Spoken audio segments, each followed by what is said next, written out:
Правила за спроведување видеонадзор. Информирање. Одговорното лице за видеонадзор мора да ги информира сите кои ќе влезат во видното поле на камерите дека просторот се снима, преку истакнување на известување кое мора да биде јасно, поставено на видливо место и истакнато на начин што им овозможува на сите лица да се запознаат со вршењето на видеонадзорот. Заштита на податоците. Одговорното лице, контролорот, мора да преземе соодветни технички и организацијски мерки и да го уреди начинот на вршење на видеонадзор со посебен акт, за да спречи евентуален неавторизиран пристап до податоците. Тоа значи дека само овластеното лице има право да врши мониторинг во реално време и во случај на инцидент да го прегледа снимениот материјал. Зачуваните податоци мора да се чуваат заклучени, а пристап до истите има само овластено лице. Минимален обем на податоци. Камерата мора да се постави под агол во чиј видеокруг ќе биде опфатено само она подрачје заради кое се поставува камерата. Тоа значи дека ако се поставува видеонадзор заради заштита на сопственоста или за контрола над влегувањето и излегувањето од службени или деловни простории, целта ќе се постигне со поставување камера само на влезот од објектот, а не во сите ходници, сали за состаноци, канцеларии, училници, предавални, холови и слично.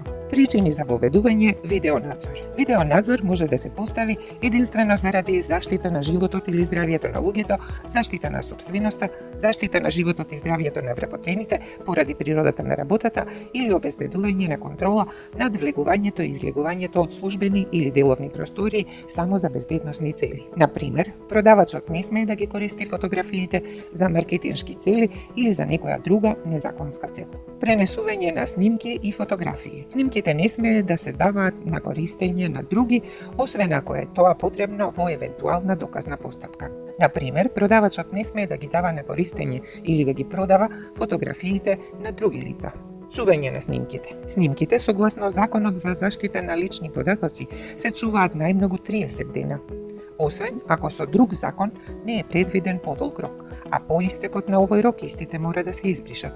Доколку е сторена штета и истата може да се утврди на снимките, тој дел од снимениот материјал може да се чува до завршување на постапката. Доколку на снимениот материјал ништо особено не се случува, истите треба да се избришат. Забрана за вршење видеонадзор. Забрането е вршење на видеонадзор во гардероби, соблекувални, санитарни јазли, лифтови и други слични простории. Остварување на правата на субјектите. За остварување на правата на субјектите на лични податоци, чии податоци се обработуваат преку системот за видеонадзор, контролорот треба да донесе и да објави изјава за приватност.